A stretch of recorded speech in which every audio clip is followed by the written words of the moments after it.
তখন বিশ্ববিদ্যালয় কলেজ ছিল, মানে আমি শেষ এটা ছাত্র সংসদ বিপি ছিলাম। তাই এটার প্রতি তো আমার দরদ, এটার প্রতি আমার ভালোবাসা, এটার প্রতি আমার হৃৎপিণ্ড। সেই হৃৎপিণ্ডের আজকে যে স্লোগান, এই স্লোগানে তো আমি ঘরে বসে থাকতে পারি না। আমাদের যে 4টা দাবি, আচ্ছা আপনারা বলেন তো, এই বৈষম্য বিরোধী আন্দোলনে যে 5ই আগস্টের পর নতুন ভাবে নতুন সূর্যোদয় আসলো, আজকে জগন্নাথ কলেজের ছেলেরা কেন রাজপথে নামবে? আজকে বলছে যে রক্ত দিব, আরো দিব, আবাসন সমস্যা সমাধান হবে। আমরা রক্ত এখন আর কেন দিব? আমরা নতুন প্রজন্মকে বলবো নতুন বাংলাদেশ গড়ার জন্য এগিয়ে যাবে, রক্ত দেওয়ার এখন আর সময় নেই। 5 তারিখে পর আমরা চাই যারা আসছে আজকে তত্ত্বাবধায়ক সরকারের বৈষম্য বিরোধী আন্দোলনের মাধ্যমে সেই তত্ত্বাবধায়ক সরকারের অনুরোধ করবো, আপনারা একটা দৃষ্টান্ত স্থাপন করেন। 600 কোটি টাকা বাজেট, এই বাজেট দিতে পারছেন না। গতকাল মির্জা আব্বাস বললো গত 1 বছরে নাকি 90,000 কোটি টাকা দেশ থেকে পাচার হয়ে গেছে। তো এটা তো অত্যন্ত দুঃখজনক।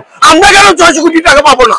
আমাদের এখান থেকে তো একদিন ডক্টর ইউনূস আসবে, আমাদের থেকে তো একদিন এই দেশের থেকে দেশের নতুন নাগরিক হয়ে আবার নতুন প্রজন্মের সাথে মিলেমিশে কাজ করবে। তার জন্য অনুরোধ করবো যে আমাদের যে সকল আবাসন সংস্থা আছে, আমাদের যে সকল সমস্যাগুলি আছে, নিরপেক্ষ তত্ত্বাবধায়ক সরকার ডক্টর ইউনূসকে অনুরোধ করবো, আপনার সদল বলে আপনার বাড়ির সামনে এখন আমরা কিন্তু পুরান ঢাকাতে চলে আসছি, এখন যমুনার তীরে। এখন যমুনার তীরের থেকে আমরা আপনার একটি ভাষণ চাই, একটি বক্তব্য চাই, জগন্নাথ বিশ্ববিদ্যালয়ের ছাত্রদের যে সমস্যা সমাধান করবেন ইনশাল্লাহ। সবাইকে ধন্যবাদ। ধন্যবাদ। জগন্নাথ বিশ্ববিদ্যালয়ের 3টি দাবি, এই 3টি দাবি পূরণ করার লক্ষ্যে জগন্নাথ বিশ্ববিদ্যালয়ের ছাত্র শিক্ষক আজকে মাঠে নেমেছেন। তারা এসেছিল শিক্ষা অর্জন করবে, বিশ্ববিদ্যালয় থেকে লেখাপড়া করবে, কিন্তু আজকে এই দাবির জন্য তাদের রাস্তায় নামতে হলো। 3টি দাবি পরিষ্কার, এই 3টি দাবি সরকার মেনে নিবে। এই দাবি সমূহ অনেক দিনের, কিন্তু সরকার এবং প্রশাসনের নানান ধরনের তালবাহানার কারণে, সরকার এবং প্রশাসনের নানা ধরনের তালবাহানার কারণে, ফ্যাসিবাদী কারণে এই দাবি সমূহ পূরণ করা হয় নাই।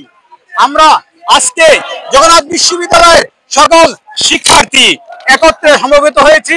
আমাদের এই স্থান থেকে এই দাবি সমূহ আদায় না করে কোনো অবস্থাতেই আমরা এখান থেকে সরে যাব না। মাননীয় প্রধান উপদেষ্টা, অর্থ উপদেষ্টা, শিক্ষা উপদেষ্টা সবাই বিষয়টা অবগত আছেন। অবগত থেকে আমাদের এই দাবি সমূহ যত দ্রুত সম্ভব আজকের মধ্যে আমাদের এই দাবি সমূহ পূরণ করুন। আজকের মধ্যে দাবি সমূহ পূরণ না হলে আগামী দিন থেকে দুর্বার আন্দোলন এবং গণ অনশন, গণ আন্দোলনে পরিণত হবে। সারা দেশ জ্বলবে আন্দোলনে। কাজী এই মুহূর্তে থেকে আমাদের এই দাবি সমূহ, ছোট্ট দাবি সমূহ বলতে হয়, আপনারা কেন এই দাবি সমূহ পূরণ করতে পারছেন না? আপনারা এই দাবি সমূহ দ্রুত গতিতে আজকের মধ্যে পূরণ করুন, নচেত আমাদের ভবিষ্যতে আগামী দিন থেকে দুর্বার আন্দোলন গণ আন্দোলনে পরিণত হবে। শিক্ষকদের যে যৌক্তিক দাবি, আজকে 3 দিন ধরে আন্দোলন চলতেছে, সেই আন্দোলনের সাথে, সেই দাবির সাথে আমরা যৌক্তিক দাবির সাথে আমরা একত্রতা ঘোষণা করছি। আমরা জগন্নাথের ছাত্র হিসেবে, প্রাক্তন ছাত্র হিসেবে এবং সকল ডিপার্টমেন্টের দীর্ঘ প্রায় 3,40,000 ছাত্রছাত্রী আছে জগন্নাথ বিশ্ববিদ্যালয়ের। আমরা দীর্ঘদিন আজকে এই জগন্নাথ বিশ্ববিদ্যালয়ের তাদের হলের সমস্যা, ছাত্রছাত্রীদের হল থাকার পরেও সরকার বিভিন্ন এজেন্সির দ্বারা এই হলগুলি উদ্ধার করতেছে না। পুরান ঢাকার বিভিন্ন স্থানে জগন্নাথ বিশ্ববিদ্যালয়ে অনেকগুলি হলের জায়গা আছে, কিন্তু ছাত্রদের আবাসনের যে সমস্যা, প্রকট সমস্যা, এই ছাত্রদের সমস্যার কারণে আজকে হলগুলি বিভিন্ন সরকার বিভিন্ন সময়ে উদ্যোগ নেয়, কিন্তু হলগুলি উদ্ধার করতেছে না। এবং ছাত্রদের যে যৌক্তিক দাবি, আবাসন সমস্যা এবং তাদের পড়াশোনার যে বিঘ্ন করছে হলের সমস্যার কারণে, আমরা এই দাবির সাথে একত্রতা ঘোষণা করছি। আজকে যে সরকার বর্তমানে ক্ষমতাসীন, ইন্টেরিয়াম গভর্নমেন্ট, সেই সরকার দীর্ঘ স্বৈরাচারের কবল থেকে উদ্ধারকৃত সরকার। আমাদের কাছে তাদের কেন দাবি পেশ করতে হবে? তাদের তো এমনিতে দাবি বাস্তবায়ন করা উচিত। যেখানে বাংলাদেশের হাজার হাজার কোটি টাকা পাচার হয়ে যায়, এই স্বল্প টাকা ছাত্রদের স্বার্থে, ছাত্রদের কল্যাণে ব্যবহৃত হবে। ছাত্রদের ন্যায্য দাবি, এই দাবি আমরা আশা করব এই সরকার এই দ্রুত এই দাবি পূরণ করবে এবং এই দাবি বাস্তবায়নের যে আজকে আমরা যে প্রধান উপদেষ্টার বাসভবনের সামনে উপস্থিতি দাবি নিয়ে, এটা লজ্জার। এই লজ্জা আমরা কোথায় রাখি?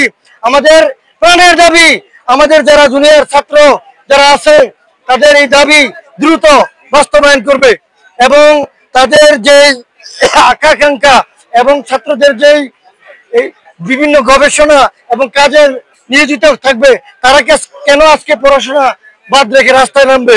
কারণে আমরা ওই হলের জন্য দাবি করেছি এবং তখন হল উদ্ধারের জন্য সকল পরিকল্পনা সরকার নিয়েছে, কিন্তু ফ্যাসিস্ট সরকারের অদৃশ্য এক ক্ষমতার কারণে ওই সময় আওয়ামী লীগের যে তারা এমপি ছিল এবং ফ্যাসিস্ট সরকারের এমপিরা বিশেষ করে হাজী সেলিমের দখলে সেই হলগুলো চলে যায়। আমরা হলগুলো উদ্ধার করার জন্য বারংবার সরকারকে প্রসার দিলে, শিক্ষা মন্ত্রণালয়ে যোগাযোগ করলে, সরকারের উচ্চ মন্ত্রণালয়ের পদে আমরা যোগাযোগ করলে তারা সেটা কর্ণপাত না করে জগন্নাথ বিশ্ববিদ্যালয়ের শিক্ষার্থীদের আবাসন সমস্যাকে দিয়ে রাখে এবং জগন্নাথ বিশ্ববিদ্যালয়ের যে নূতন ক্যাম্পাস কেরানীগঞ্জে হওয়ার কথা সেই ক্যাম্পাসের কার্যকরতা স্থগিত করে দেয়। আমরা জগন্নাথ বিশ্ববিদ্যালয় সাবেক এবং বর্তমান একত্রিত হয়ে জগন্নাথ বিশ্ববিদ্যালয়ের শিক্ষার্থীদের এই আবাসন সমস্যা, শিক্ষার মান উন্নয়ন, ল্যাবের মান উন্নয়ন সহ সকল যৌক্তিক দাবিকে এই যমুনার সামনে এসে প্রধান উপদেষ্টা ডক্টর প্রফেসর ইউনূসের মাধ্যমে আমরা ঘোষণা নিতে চাই। জগন্নাথ বিশ্ববিদ্যালয়ের শিক্ষার্থীদের সকল আবাসন সমস্যার সমাধান হবে। পুরান ঢাকায় যে সকল হল আমাদের বেদখল আছে, আওয়ামী লীগের নেতাদের হাতে আছে, সেই হলগুলো পুনঃ উদ্ধার হবে, আমাদের আবাসন সমস্যার সমাধান হবে, এই আশা এবং প্রত্যাশা ব্যক্ত করছি। এই আশা প্রত্যাশা পূর্ণ না হওয়া পর্যন্ত আমরা এই যমুনার সামনে থেকে সাবেক এবং বর্তমান জবিয়ানরা যাব না। আমাদের অনশন চলবে, আমাদের ধর্মঘট চলবে, সকল কর্মসূচি চলবে, প্রয়োজনীয় আন্দোলন সারা বাংলাদেশ ব্যাপী ছড়িয়ে পড়বে। তবু আমরা আমাদের দাবি আদায় করে ছাড়বো ইনশাআল্লাহ।